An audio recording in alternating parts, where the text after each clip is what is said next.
proud to have worked with these two activists. And I'm very proud to introduce my friend and the great activist, Rev Troy Perry.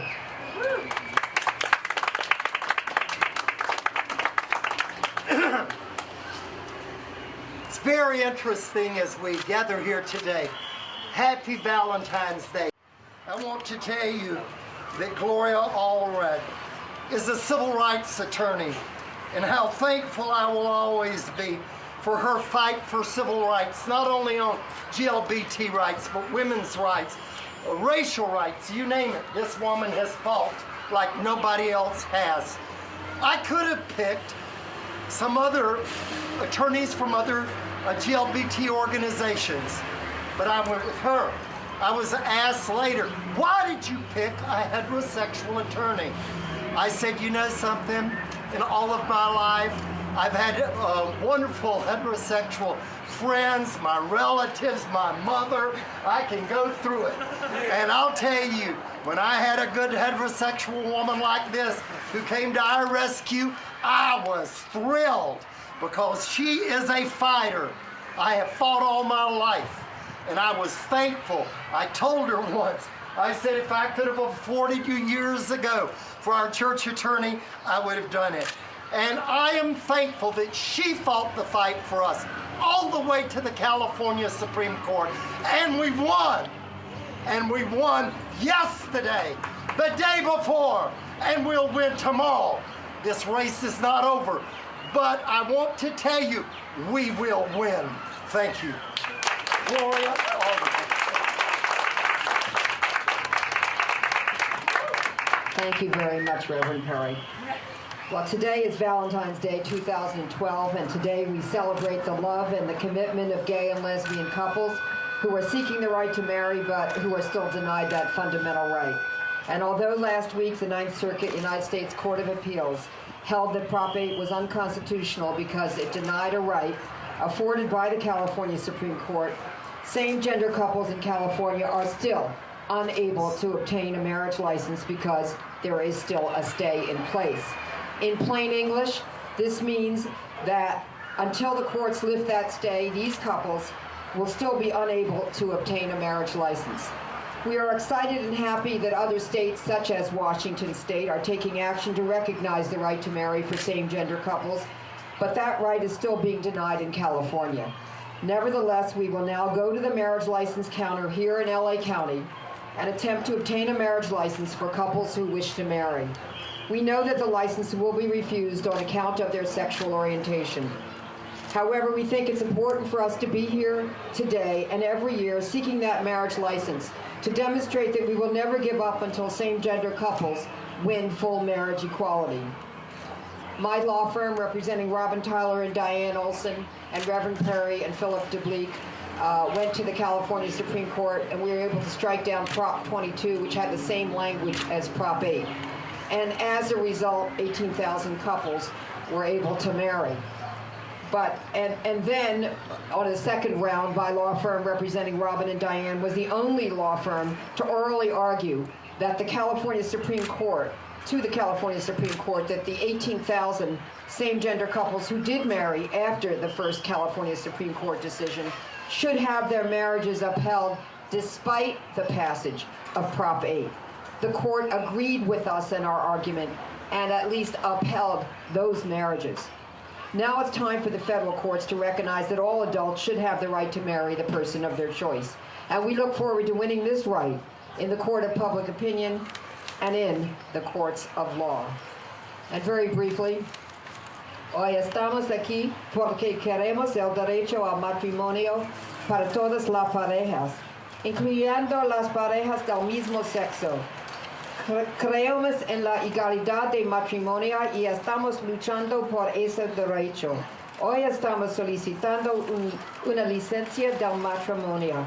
Sabemos que se la negará a estas parejas a causa de su orientación sexual. Sin embargo, esperamos ganar este derecho en el Tribunal de la Opinión Pública y en los tribunales de justicia. Gracias.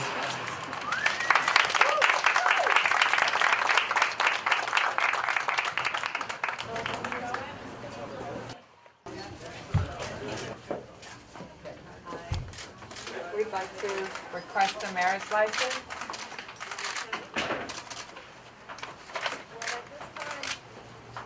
We are very aware of the court decision, and at this time, we are not able to issue a marriage license or do any ceremony for the same-sex couple. We do apologize for that. Thank you. Second year in a row, and we'll be back. We'll be back next year, and hopefully by next year, you can issue the marriage license to them. Thank you. So couples, you're about to make commitments to one another, and in preparation for such an act, I ask you these following questions. Do you believe that you've been called together to share your lives together?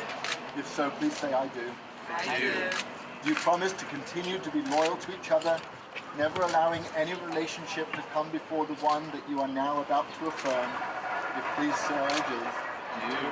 And will you do all in your power to make your life together a blessing to God as you understand God to be, and love in this world?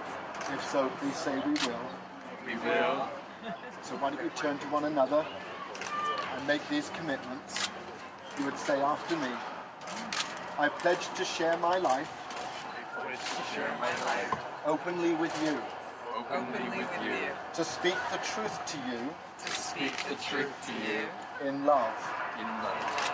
I promise to honor I promise to honor and tenderly care for you, and tenderly care for you, to cherish to cherish and encourage your own fulfillment as an individual your own fulfillment as an individual through all the changes of our lives. through all the changes of our lives. I promise to love you I promise to love you and be with you forever. and be with you forever. If you would take the rings on each other's fingers and hold them there together. If you would say after me, this ring is a sign This ring is a sign of all that I am of all that I am and all that I have. Wear it with love Wear it with love and as a protection and as a protection whenever we are separated. when we are separated. And so acknowledging that those of us who are gathered here come from many different faith experiences and from none whatsoever. Our faith is joined together, though, in love this day. And so may I ask you just to bow your heads as we honor these couples and the love that they have shared together. May your pathway be a pathway of happiness and recognized through the gift of love, causing your lives to unfold in harmony, abundance, and joy. May your homes always radiate an environment of love, well-being, happiness, and unity. And whoever enters your home, may they be blessed and inspired by the harmony and joy that dwells there. It is the recognition of this oneness that will enable you to live faithfully together and keep the vows made today so sincerely between you. We here now are believed that love is in the midst, and in this love is peace and joy. Marriage is a civil act that has been afforded by religious organizations to whomever they agree to marry. As a person of faith, a religious person, we affirm marriage for both opposite and same-gender loving couples. We believe in marriage equality. Therefore, it is our honor to bless your marriage, proclaiming in the name of faith-filled traditions of love, hope, and peace. In our eyes, until the civil authorities acknowledge it, you are married. You may now continue.